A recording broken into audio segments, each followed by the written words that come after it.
Good morning, everybody. It is Jeannie Fisher, a certified financial planner and senior 401k advisor with Argy, and today we are talking about the F word, fiduciary. Not the sexy of topics, but one that a lot of people have questions about. So, what is a fiduciary? Well, believe it or not, you're surrounded by them. Your lawyer is a fiduciary. Your doctor is a fiduciary. Shockingly, even our politicians are supposed to be fiduciaries.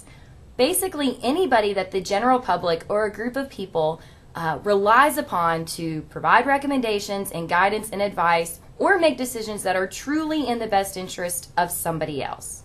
So the question is, are you a fiduciary relative to your 401k plan? Well, there's really two ways that you can become one. First off, you can actually be named, so you could be listed as the trustee, or you could be the owner of the company that sponsors the plan. Most of you probably fall in that functional category. Now, to become a functional fiduciary, you are exercising some degree of control or some discretionary authority over your 401k plan. Maybe you helped pick the provider. Maybe you make a recommendation to remove funds. Maybe you changed plan design. Whatever it is, if you are exercising any control over the plan and making changes to it or decisions over it, then you are acting as a fiduciary for all of the employees, participants, and beneficiaries of that plan.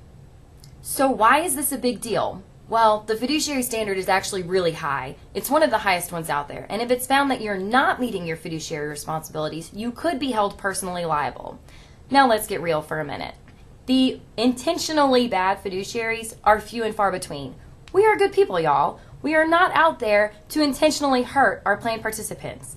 But what I do see all the time is complacency. And it's not necessarily complacency because you don't care. It's because you have a million things to do every day, and the 401k sometimes just falls to the back burner.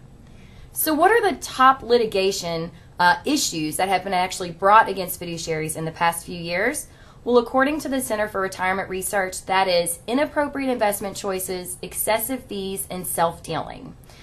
So what are we supposed to be doing as fiduciaries? It's actually really nice. The Department of Labor and ERISA give you a really clear bullet-pointed list, and there's about 6 or 7 that can be included in there, but I'm going to include the top 4.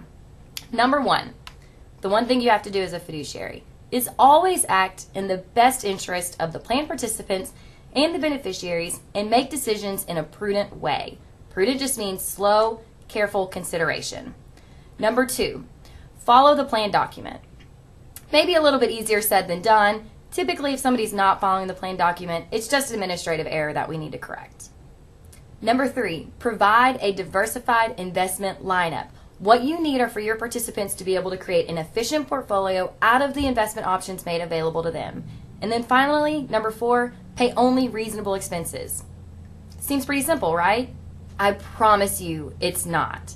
The advisors who specialize in 401k plans and retirement plans spend years and years working with clients, working with different providers, taking continuing education courses in order to learn this field. It is an entirely different game all in and of itself. And to add to all the complexity that's involved, it's changing very, very, very quickly. What was considered a reasonable fee 6 years ago is definitely not a reasonable fee today. As Fred Reach puts it, a leading ERISA attorney, you have a fiduciary duty to ask for help. It says, if you are not a subject matter expert in this area, then find somebody to help you. And that is exactly what a 401k specialist advisor does. They work with HR departments, CFOs, retirement plan committees, and business owners to actually make sure that we're meeting all of these fiduciary duties that we need to. Now, the problem is that most of you aren't really sure how to find that person. And we will do a video on what to look for when you're looking to hire a retirement plan consultant or retirement plan advisor. But for those of you who aren't even sure if you need one, let me give you the really obvious things to look for. First off, if you do not have an independent advisor or consultant on your retirement plan or your company benefits, you should be looking for one. Number 2, if you are working with somebody or you think you have somebody helping you with your retirement plan, but the name on their business card matches the platform that hosts your retirement plan, then you do not have an independent advisor. And it's very difficult for that person to provide you unconflicted advice because, technically speaking, they have a player in the game, right? Their own product. Also, they're probably not able to really give investment advice like an independent advisor or consultant would. And then finally, if you have an investment advisor, you're not really sure what their name is, you're pretty sure they do primarily individual clients, and they might just have a few 401ks here and there, you really might want to be looking at a specialist, because this is not one of those industries that you can dabble in. So there you have it. If you are exercising any control over your plan, you may be a fiduciary. And if you're not a subject matter expert in retirement plans and 401ks, then you should find one. So again, next week's video, we will walk through how to look for an advisor, what questions to ask, what should you know about fees, and what should you know about services. I look forward to seeing you guys again soon. Have a wonderful week.